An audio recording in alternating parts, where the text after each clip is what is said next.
நீங்கள் பார்த்து கொண்டிருப்பது 24 நியூஸ் தமிழ். வணக்கம். 24 நியூஸ் தமிழ் செய்திகளுக்காக செய்தி வாசிப்பவர் வித்யா. ஆம்ஸ்ட்ராங் கொலை வழக்கு விசாரணை ஆவணங்களை சிபிஐயிடம் ஒப்படைக்கும்படி நீதிமன்றங்கள் உத்தரவிட்டு 45 நாட்களுக்கு மேலான நிலையில் ஆவணங்களை வழங்காமல் குற்றவாளிகளை ஜாமீனில் வெளியே விடும் வகையில் அலட்சியமாக திமுக அரசு செயல்பட்டு வருவதாக மாநில பகுஜன் சமாஜ் கட்சியினர் ஆர்ப்பாட்டம். ராணிப்பேட்டை மாவட்டம் முத்துக்கடை பேருந்து நிலையம் அருகே தமிழ் மாநில பகுஜன் சமாஜ் கட்சியின் சார்பில் தமிழக அரசை கண்டித்து கண்டன ஆர்ப்பாட்டம் நடைபெற்ற கண்டன ஆர்ப்பாட்டத்தின் போது தெரிவிக்கப்பட்டதாவது: மறைந்த பகுஜன் சமாஜ் கட்சியின் மாநில தலைவர் ஆம்ஸ்ட்ராங் கொலை வழக்கு குறித்த விசாரணை ஆவணங்களை சிபிஐயிடம் வழங்க வேண்டும் என உச்சநீதிமன்றம் மற்றும் உயர் நீதிமன்ற உத்தரவிட்டு 45 நாட்களுக்கும் மேலாக நிலையில் தமிழக அரசு கொலை குற்றவாளிகளை பாதுகாக்கும் வகையில் ஆவணங்களை சிபிஐயிடம் வழங்காமல் அலட்சியம் காட்டி வருவதாகவும், மேலும் கொலை வழக்கில் தொடர்புடைய குற்றவாளிகளை ஜாமீனில் வெளியே விடும் வகையில் செயல்படுவதாக குற்றம் சாட்டி தமிழக அரசை கண்டித்து கண்டன கோஷங்களை எழுப்பினர். மேலும் ஆம்ஸ்ட்ராங் கொலை வழக்கு விசாரணை குறித்த வழக்கு ஆவணங்களை நீதிமன்றங்களின் உத்தரவின் அடிப்படையில் சிபிஐயிடம் உடனடியாக வழங்க வேண்டும் எனவும், மேலும் இந்த கொலை வழக்கை நேற்று போகும் வகையில் திசை திருப்ப திமுக தொடர்ந்து முயற்சி செய்தால் மாநிலம் தழுவிய போராட்டங்களை முன்னெடுக்கப் போவதாக எச்சரிக்கை செய்துள்ளனர். 24 நியூஸ் தமிழ் செய்திகளுக்காக ராணிப்பேட்டை செய்தியாளர் கார்த்தி. ஜெய் பீம். நான் மகேந்திரன், தமிழ் மாநில பகுஜன் சமாஜ் கட்சியின் மாநில கொள்கை பரப்பு செயலாளர். இன்றைக்கு ராணிப்பேட்டை கிழக்கு மாவட்டத்தின் சார்பாக ராணிப்பேட்டை முத்துக்கடை பகுதியில் சமத்துவ தலைவர் அண்ணன் ஆம்ஸ்ட்ராங் அவர்கள் அரசியல் படுகொலை செய்திருக்கிறார். அந்த அரசியல் படுகொலைக்கு நீதி வேண்டி தமிழ் மாநில பகுஜன் சமாஜ் கட்சியின் சார்பாக நாங்கள் வழக்கு தொடுத்திருக்கிறோம்.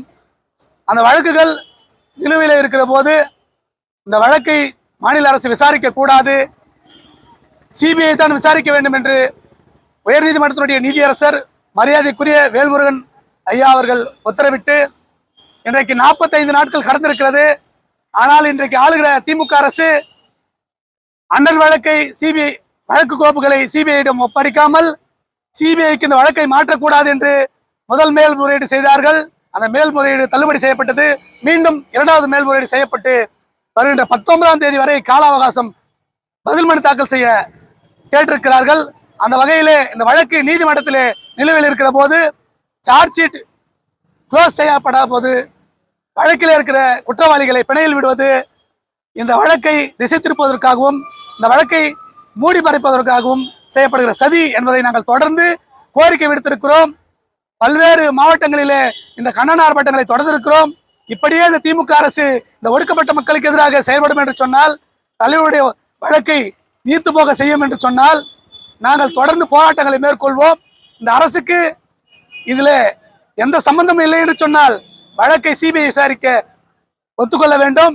கரூர் வழக்கை எப்படி ஒத்துக்கொண்டார்களோ அதை போல ஒரு தேசிய கட்சியினுடைய தலைவர் அவருடைய முதல்வருடைய தொகுதியிலே படுகொலை செய்யப்பட்டு என்பது வெட்கக்கேடான விஷயம். ஆகவே உண்மை வெளிவர வேண்டும். இதிலே ஒளிந்து கொண்டிருக்கிற அரசியல் பெரும்புள்ளிகள் கைது செய்யப்பட வேண்டும். இதில் நாங்கள் யாரையெல்லாம் சந்தேகிக்கிறோமோ, என்னுடைய அந்நியார் யாரையெல்லாம் சந்தேகிக்கிறார்களோ, என்னுடைய கட்சி சார்பான பொறுப்பாளர்கள் யாரையெல்லாம் சந்தேகிக்கிறார்களோ அவர்களையெல்லாம் இந்த வழக்கின் விசாரிக்க வேண்டும், வழக்கு வளையத்திலே கொண்டு வர வேண்டும்.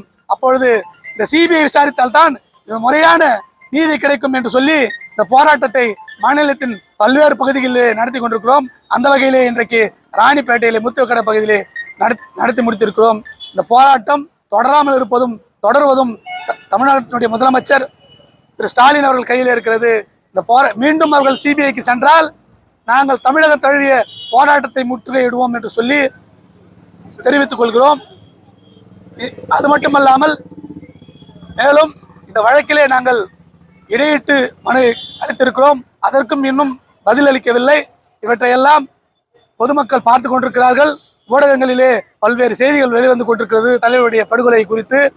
அப்படி இருக்கிற சூழ்நிலையிலே அனைத்து குற்றவாளிகளும், முக்கியமான குற்றவாளிகள் எல்லாம் பிணையிலே வந்து கொண்டிருப்பது இந்த வழக்கிலே இருப்பவர்களை அச்சுறுத்துவதற்கு தான் என்பதை அரசு புரிந்து கொள்ள வேண்டும். அதற்காக நடவடிக்கை எடுக்க வேண்டும். நாங்கள் இந்த பிணையை கேன்சல் செய்ய வேண்டும். பெயிலை கேன்சல் செய்ய வேண்டும் என்று உச்சநீதிமன்றத்திலே வழக்கு தொடுத்திருக்கிறோம். அதற்கு முடிவு கிடைக்கும். உச்சநீதிமன்றம் நல்ல தீர்ப்பை வழங்கும் என்று நாங்கள் எதிர்பார்க்கிறோம். ஜெய் பீம்.